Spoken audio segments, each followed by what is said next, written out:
Do you ever get an intuitive spark, but yet you don't follow it? Let's talk about how that disrupts your life.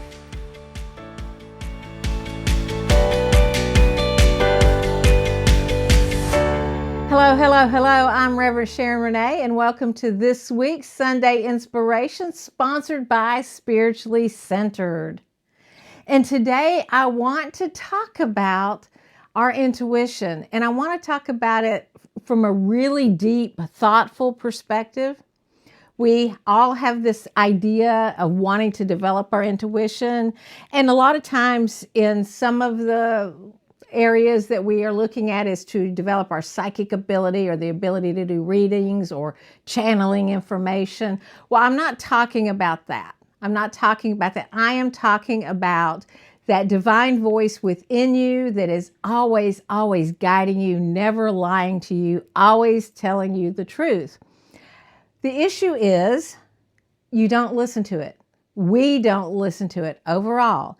It might tell us something, but we don't follow it. And we have to learn to follow that voice, but we have too many reasons to make these lists and these pros and cons. So let's say that inner voice tells you, sell your house and move to another state. Well, you might hear it, but then you're going, well, I need to do this to my house and I need to do that to my house. And why would I want to go to North Carolina? I don't even know anybody there, right? So you start to have these arguments. But what if instead of that, and it said, put your house on the market and move to another state. So we're playing North Carolina. And if you immediately called a realtor and said, I want to put my house on the market, you go ahead and you start saying, and you might say, do you know any realtors in North Carolina? I'm going to be moving to that area. It can be that you immediately start packing, or that you contact a music company, music. We want to dance while we're moving, right? You contact a moving company, or you contact your friends and say, hey, I want to start getting ready. I'm going to be moving. I'm trusting this.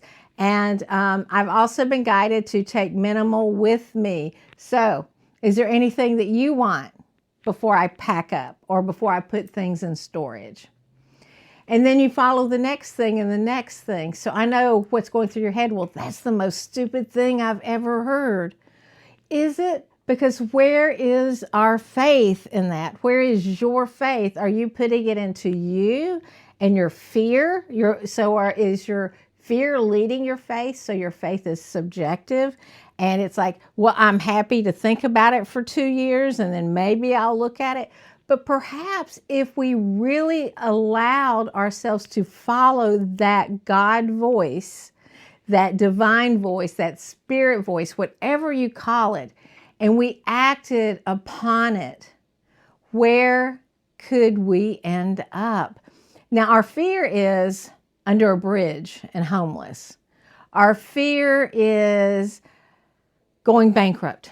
Our fear is all kinds of weird things because we have been taught to value our possessions as opposed to valuing our joy and the things that make us happy. And so a wonderful example, real life example, was that Rick and I were going to go with 2 of our children on a 2-week camping trip. And we were going to go across part of the, south area and into the south. But we had this whole routine planned. And Rick came to me and he said, I just want you to think about when we're on this trip, how you would feel if we sold the house, sold things, bought an RV and traveled full time.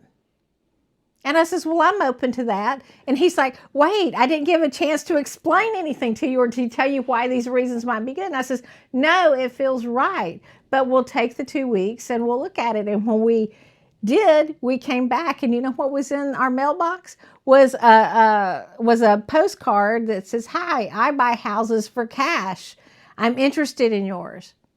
So by the end of the week we were back, we called this person, he came, and we got a cash offer closed in 30 days, sold everything, bought an RV, moved into the RV. And if it hadn't been for all of those things, I would not be where I'm at today. I would not be a Unity minister, because all of those adventures led to, again, that voice saying, become a Unity minister. But see, how many of you would have followed that, or would you have argued and said, well, I really like to do that, but I have to wait for this to happen and I have to wait for that to happen. So we don't really always trust our intuition. We're not really good at following it because we are in this place of fear. So I'm going to encourage you to put faith over fear, but to take your steps and let Spirit direct the way without trying to put too much expectation in the process. So until next time, namaste.